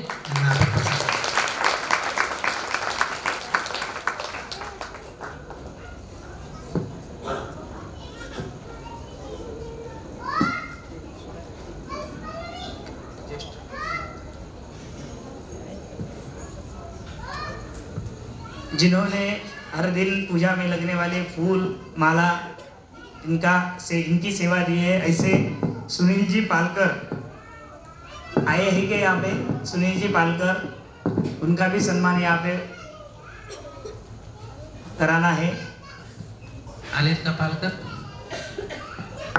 नहीं था, जिन्होंने हर दिन की पूजा अर्चना और अभिषेक एक तुलसी आलिशन इसका कार्यभार संभाला, ऐसे वेदमूर्ति आनंद जी मुळे, इनका भी सम्मान महाराज जी के हाथ से होगा।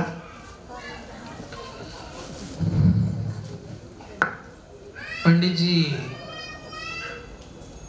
अब खड़के गुरु जी को वगैरह पता होगा, अच्छे वैदिक पंडितों को बुलाना है तो उनका प्रतिदिन का उनका मानधन अच्छा ठीक ठाक होता है, पर यहाँ पे हम सबके सहयोग से आयोजन था तो जो भी, तो मैंने आनंद जी को कहा कि आनंद जी यहाँ पे जो है दक्षिणा उक्षिणा की कोई संभावना नहीं।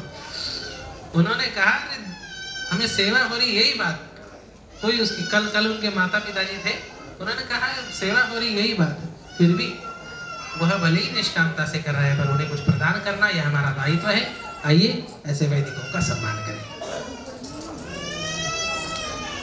जिन्होंने फूलों की सेवा दी, ऐसे माला और फूल के सुनील जी पालकर सामने।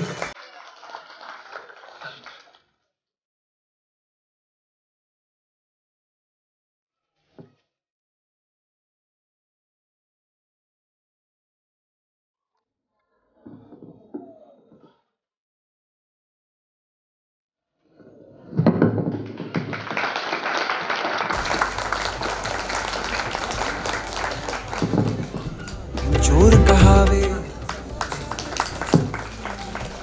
पार लगावे। अरुण जी बोरगावकर।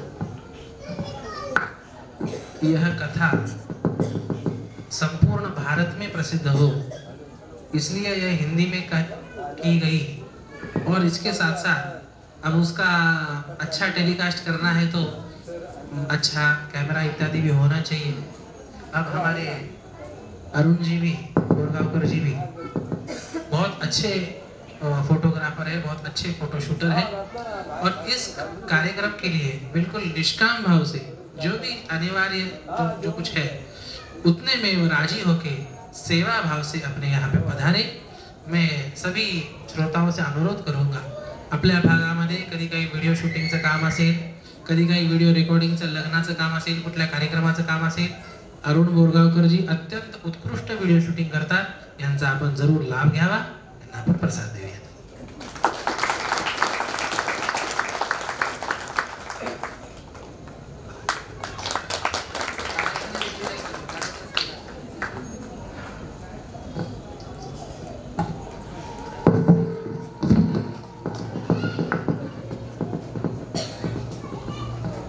महाराज जी को आने की और ले जाने की व्यवस्था जिन्होंने की है ऐसे प्रसाद जी जोशी, उनको अनुरोध है कि महाराज जी से हाथ से प्रसाद ग्रहण करें। उनका नाम ही प्रसाद है। आइए। अच्छा, प्रसाद शब्द का आपको व्युत्पत्ति पता है? संतों ने कहा है प्रसाद, प्रसाद अर्थात प्रभु के साक्षात दर्शन। इसलिए प्रसाद को भगवत रूप मानना चाहिए। प्रसाद का आदर बहुत होना चाहिए। प्रसाद कहीं रह ना जाए, प्रसाद कहीं नीचे ना गिरे, इसका बहुत जो है इसे बहुत संभाल के रहना चाहिए। प्रसाद जी ये डिफेंस के काम में इनकी सेवा देते हैं कंपनी में अपने सरकारी, पर भक्ति भाव इतना है, रोज गायत्री जी का जाप, रोज भगवान नाम का जाप, इसी के साथ साथ इनका भाव इतना शुद्ध है। अभी अभी उन्होंने पिरंगुट में कुछ महीनों पहले महारुद्र का अनुष्ठान स्वयं अकेले ने करा है। एक युवा होने के बावजूद भी इतनी धर्मनिष्ठा, इतनी शास्त्र निष्ठा उन्होंने संपादित की। भगवान उनके ऊपर बहुत बहुत कृपा करे, सपरिवार उनके ऊपर भगवान कृपा।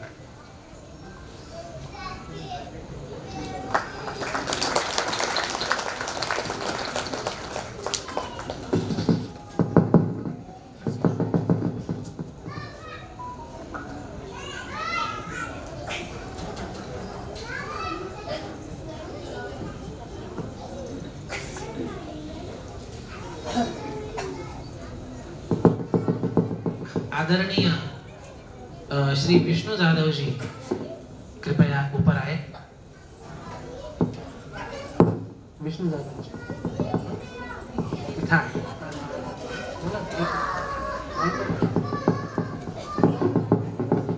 आदरणीय विष्णु जाधव जी, विष्णु जाधव जी कृपया प्रसाद ग्रहण करने के लिए आए। इस कार्यक्रम में सबसे ज्यादा भागदौड़, सबसे ज्यादा शारीरिक श्रम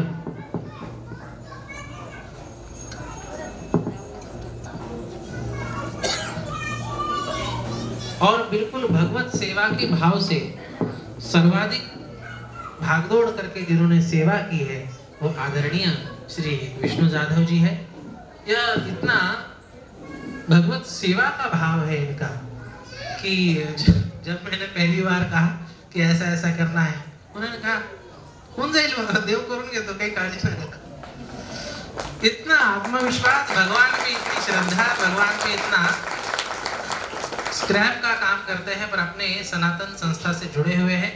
और ऐसे बहुत कम ऐसे लोग हैं जिनका भाव इतना सश्रद्ध है। और यही नहीं, पूरा परिवार इन्होंने अपनी आजकल यह भी एक दिक्कत है, आपल्या मुली परमार्थात द्या वाटत नाही, यांनी आग्रहाने आपली मुलगी एक सांप्रदायिक कीर्तनकाराला दिली, यांची विशेष।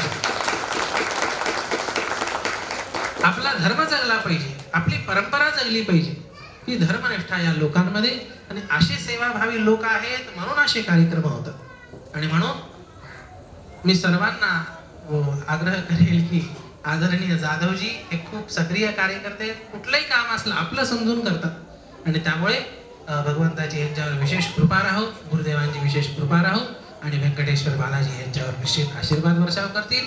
आपणही टाळ्यांच्या गजरामध्ये यांचं अभिनंदन करावं। यांच्या सोबत पूर्ण परिवारच असा आहे। काल देवाचं लग्न झालं होतं ना, तर देवाच्या लग्नाचा शृंगार यांच्या मुलींनी केला होता आणि इतका सुंदर श्रृंगार आपल्या समोर, इतकी सुंदर झाकी प्रस्तुत केली। सगळाचा सगळा परिवार चांगला पारमार्थिक आहे, भगवंत त्यांच्यावर कृपा करो।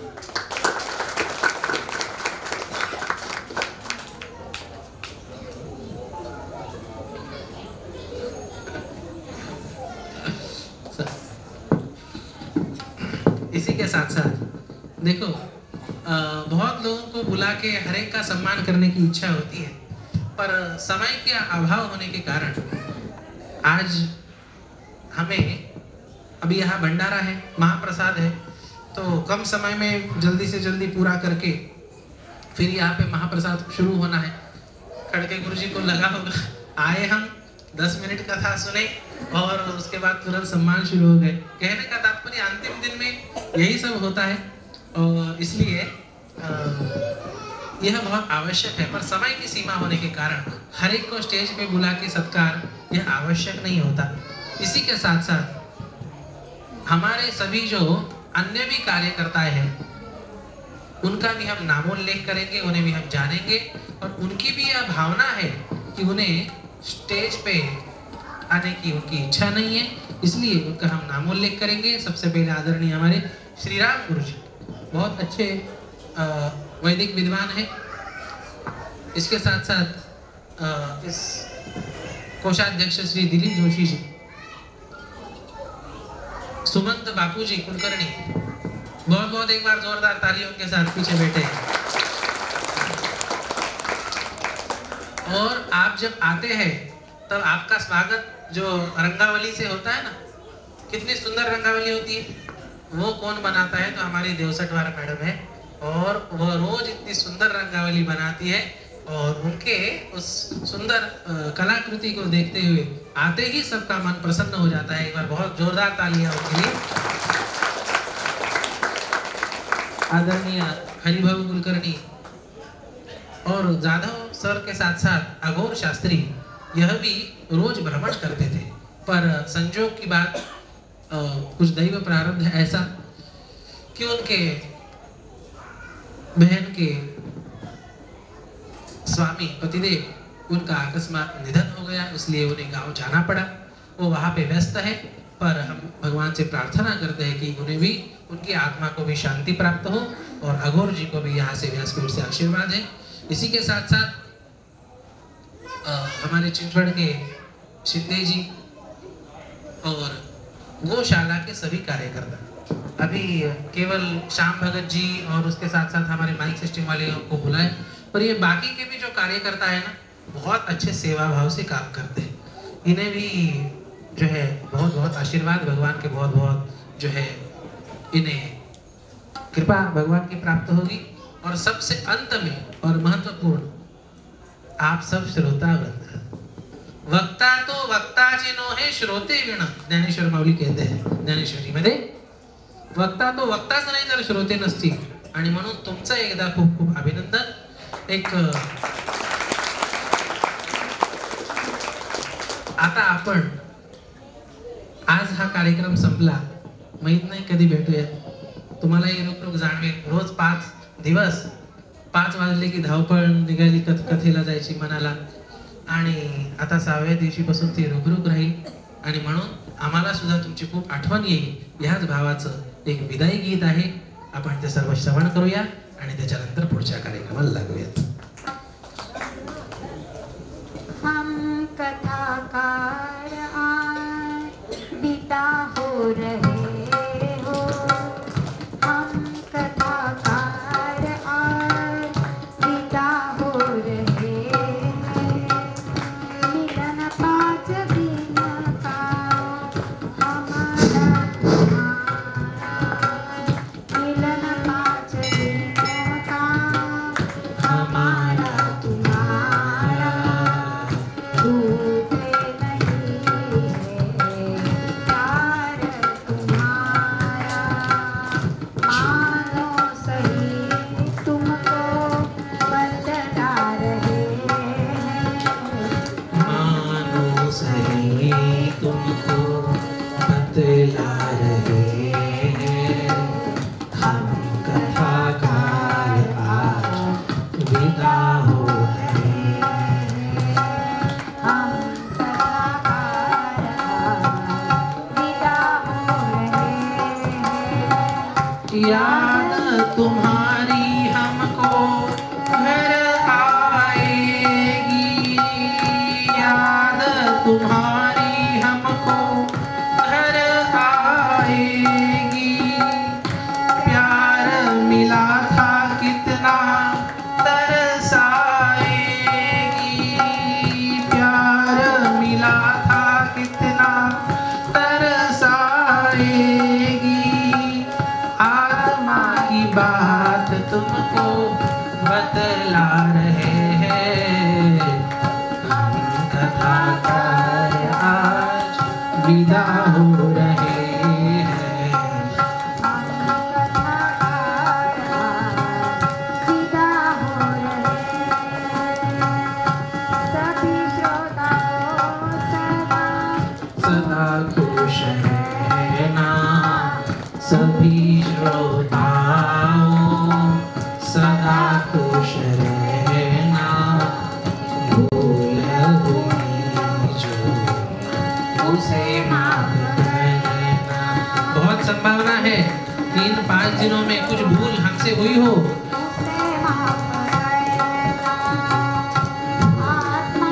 बात तुमको बतला रहे हैं। आत्मा की बात तुमको बतला रहे हैं। हम कथाकार विदा हो रहे हैं। हम कथाकार विदा हो रहे हैं।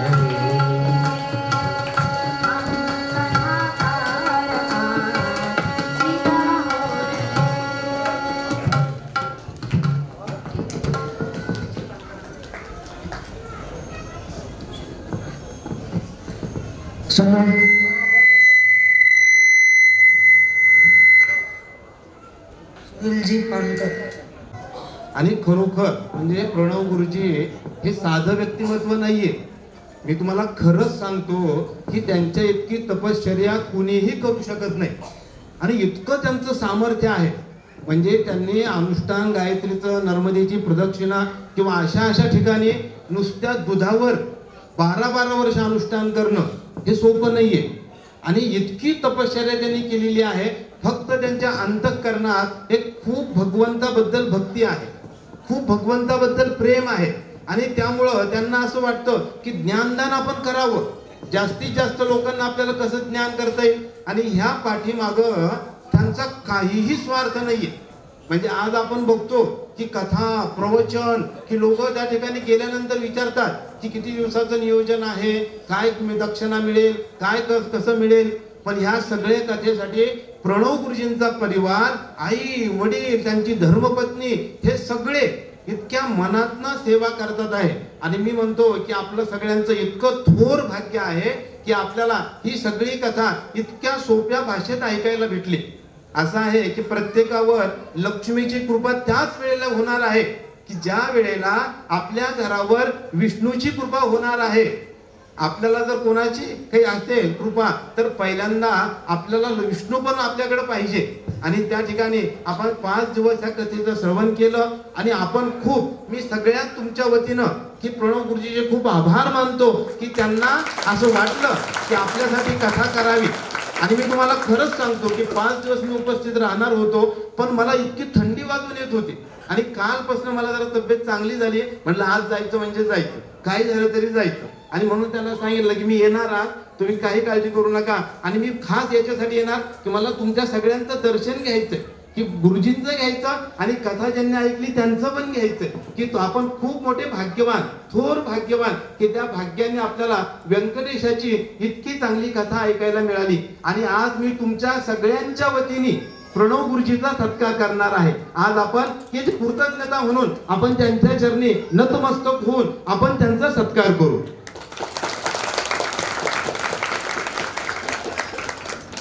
ब्रह्मणो ब्रह्मवर्चसि जायतामाराष्ट्रे राजन्यः शूर इहव्योतिव्याधि महारथो जायतान्दोग्ध्रि धेनुर्गूढा नरवानाशुः सप्तिः पुरन्द्रजोखा जशनो रथिष्ठाः सभेयो जोवास्य जजमानस्य वीरो जायता निकामेनः पर्जन्यो बरेखतु फलवत्यो न ओखदयाः पच्यन्ताञ्जोग योगक्षेमो नाः कल्पतां लक्ष्मी वेंकटेश्वर भगवान की जय. खडके गुरुजींचा मोठेपणा मी तुम्हाला सांगितला, पण त्यांचं साधकत्व किती आहे. दुर्गा सप्तशती कोणाकोणाला माहिती आहे? माहिती आहे ना? जवळजवळ 1.5 तास लागतो पाठ करायला. खडके गुरुजी रोज 3 दुर्गा सप्तशतीचे पाठ करतात. त्यांचा रोजचा 1200 गायत्री जप आहे. त्यांनी अख्खं 1200 मण्यांची माळ हे केली आहे. ते 108 माळीने जप करत नाहीत, ते 1200च्या माळीने जप करतात. त्यांना सवय झाली, आपण करायला गेलं तर ती माळ अडकते किंवा काहीतरी होतं. रोज 1200 गायत्री, सप्तशतीची एवढी पाठ, आणि मग दर अष्टमीला काही त्याचा हवन वगैरे करतात. इतके मोठे साधक याज्ञिक क्षेत्रामध्ये आहेत आणि खरोखर अशांचा आपण लाभ घ्यावा. असे आपल्या कथेला लाभले, यांचे आशीर्वाद खरोखर तुम्हाला खूप लाभ देतील. लक्ष्मी व्यंकटेश भगवान की जय.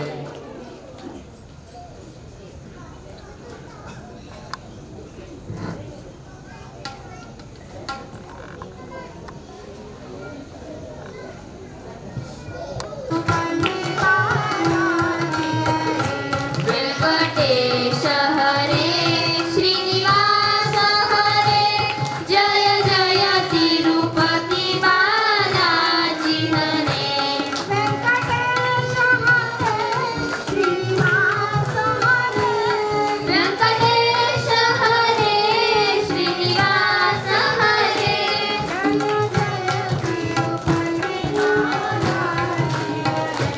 जय जय तिरुपति बालाजी हरे.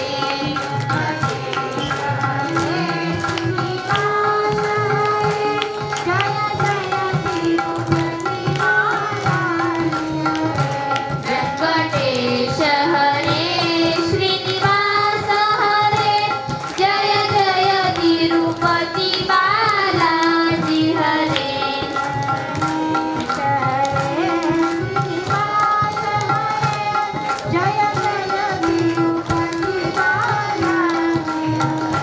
व्यंकटेश हरे श्रीनिवास हरे जय जय तिरुपति बालाजी हरे.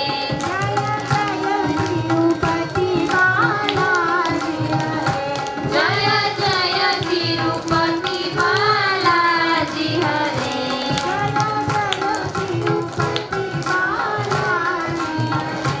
जय जय तिरुपति बालाजी हरे. जय श्री बालाजी. जय श्री बालाजी. तिरुपति धाम विराजे, तिरुपति धाम विराजे श्री हरि विष्णुजी. ओम जय श्री बालाजी. पद्मावती के स्वामी अभंग तुम्हाला यांनी आरतीसाठी स्टेज जायचं. स्वामी तुम्हाला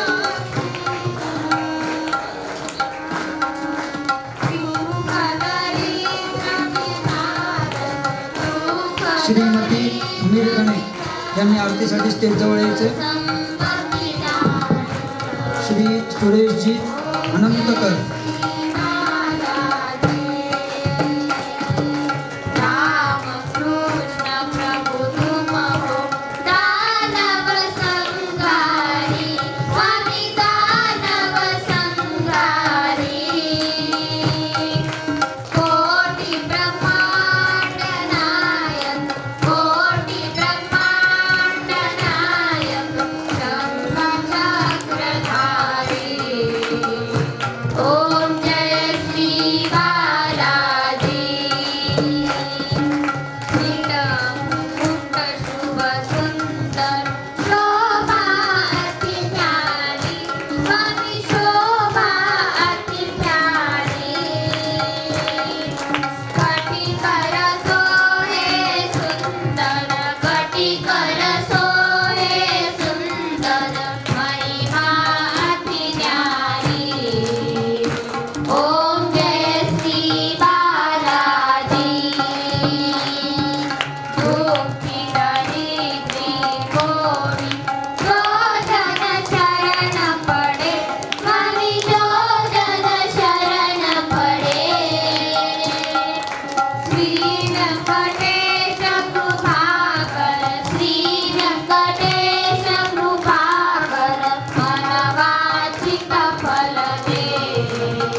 नगरसेविका उषाताई जी आहे यांनी आरतीसाठी स्टेज जवळ यायचं.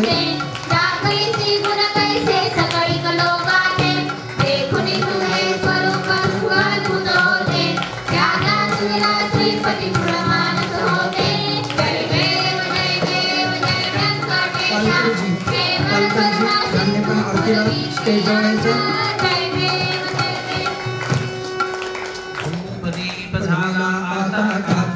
रत्नाजडित सिंहासने रत्नाजडित सिंहासने मंगलाते मूर्ते कर्पूरासम निर्मळ माझे मानस राहू दे देवा मानस राहू दे. कर्पूरासम भाव भक्तीचा कापरासम भाव भक्तीचा सुगंध वाहू दे. कापराची लावणी ज्योती पाहिन तव मूर्ती देवा पाहिन तव मूर्ती. नयने साठवो ही भगवंत मूर्ती. ध्यान कळे ना ज्ञान कळे ना कळे ना काही देवा कळे ना काही. शब्द रूपे गुंफुणे माला शब्द रूपे गुंफुणे माला वाहत से पायी. नेत्री ध्यान मुखी नाम हृदयी तव मूर्ती देवा हृदयी तव मूर्ती. भाव भक्तने केली देवा भोळ भक्तने केली देवा कापूर आरती. झाला धूप दे झाला आता कापूर आरती देवा कापूर आरती. रत्नाजडित सिंहासने रत्नाजडित सिंहासन भगवंत मूर्ती. कर्पूरगणं कर्णावतार संसार सारं मृगेन्द्रार सदा वसन्तं मृगयारविन्दे भवं भवानी चैतन्यमा. घाली लोटांगण वंदीन चरणां हृदयान पाहिन रूप तुझे. प्रेमे आनंदन आनंद पूजन मनेन नाम त्वमेव माता पिता त्वमेव त्वमेव बन्धु सखा त्वमेव त्वमेव विद्या द्रविणं त्वमेव त्वमेव सर्वं मम देव देव. कायेन वाचा मनसेन्द्रियेण बुद्ध्यात्मना वा प्रकृति स्वभाव करोमि यज्ञं सकलं परस्मै नारायणाय समर्पयामि. अच्युतं केशवं रामनारायणं कृष्णदामोदरं वासुदेवं श्रीधरं माधवं गोपिका वल्लभं जानकीनायकं रामचन्द्रं. हरे राम राम राम हरे हरे हरे कृष्ण कृष्ण कृष्ण हरे हरे हरे राम राम राम हरे हरे हरे कृष्ण कृष्ण कृष्ण हरे हरे. आतो विश्वात्मके देवे येने वाग्यज्ञे तोषावे. तोषो निमद जावे फसाय दान हे. जे खळांची व्यंकटी सांडो तया सत्कर मीरती वाढो. भूता परस्परे कडो मैत्र जीवांचे दुरितांचे तिमिर जावो. विश्वस्वधर्म सूर्ये पाहो. जो जे वांछिल तो ते नाहो. प्राणी जात वर्षत सकळ मंडळी ईश्वर निष्ठांची मांदियाळी अनवरत भूमंडळी भेटतो तया भूता चला कल्पतरूंचे आरव चेतना चिंतामणीचे गाव बोलते जे अर्णव पियुषांचे चंद्रमे जे अलांछन मार्तंड जे तापहीन ते सर्वाही सदा सज्जन सोयरे होतो किंबहुना सर्वसुखी पूर्ण होई तिन्ही लोकी बलिदो आदिपुरखी अखंडित आणि ग्रंथोपजीविये विशेषी लोकिये दृष्टादृष्ट विजये हो आवेजी हेत म्हणे श्री विश्वेश्वरा हो आहो ईरदान पसाओ येणे वरे ज्ञानदेवो सुखिया झाला येणे वरे ज्ञानदेवो सुखिया झाला येणे वरे ज्ञानदेवो सुखिया झाला बोला पुंडलिक वरदे हरी विठ्ठल श्री ज्ञानदेव तुकाराम पंढरीनाथ महाराज की जय लक्ष्मी वेंकटेश्वर भगवान की जय वेंकटरमणा गोविंदा लक्ष्मी रमणा गोविंदा वेंकटेश्वर भगवान की जय। प्रसाद तयार आहे, गर्दी करू नका। प्रसाद घेतल्याशिवाय प्रसादाचा सर्वांनी लाभ घ्यावा। श्री ज्ञानेश्वरजी तापकीर यांच्यातर्फे आपल्याला प्रसाद आज ठेवण्यात आलेला आहे आणि प्रसाद घेऊन सगळ्यांनी या कथेचा समारोप करावा।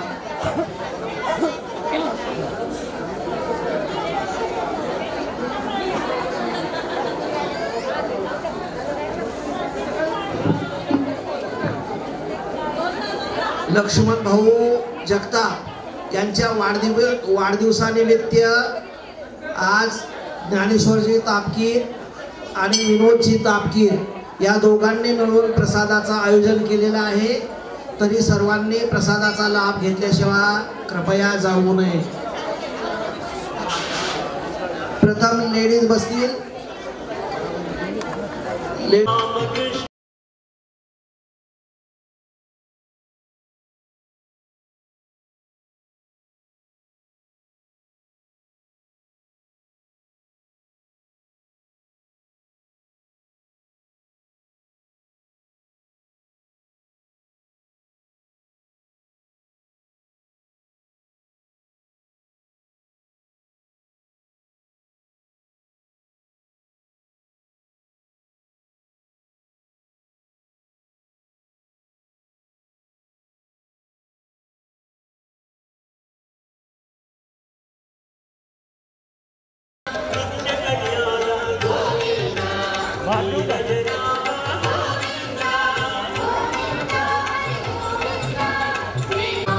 राजा